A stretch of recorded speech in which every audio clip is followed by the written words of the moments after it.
Split, Dubrovnik i Šibenik 11 dana bili su domaćini 9. danima kršćanske kulture. Međunarodna je to manifestacija koja predstavlja velik doprinos kulturnom bogatstvu i raznolikosti u hrvatskom društvu.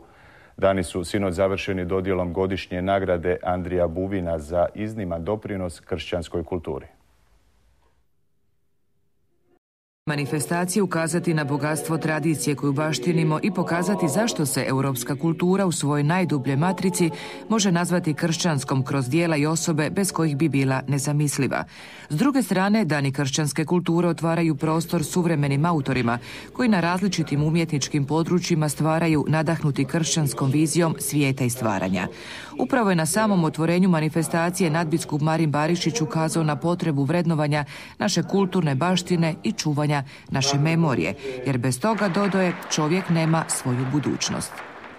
Jer čovjek koji izgubi memoriju, on ne zna ni tko je, ni što je, ni gdje je, ni kuda, ni kako.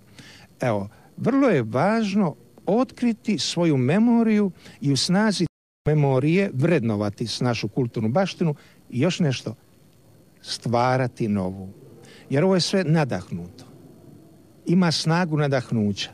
Ja bih rekao nadahnuto i nadahnjuje. 9. godinu zaredom Dani kršćanske kulture ponudili su u 3 hrvatska grada pregršt nadahnuća.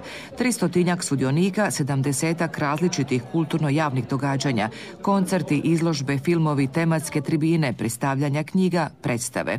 U Splitu svih tih i 40 sadržaja su bili sjajno posjećeni, pa ako publika nije nešto posebno izdvajala, ja sam radostan što i ja to na kraju ne treba.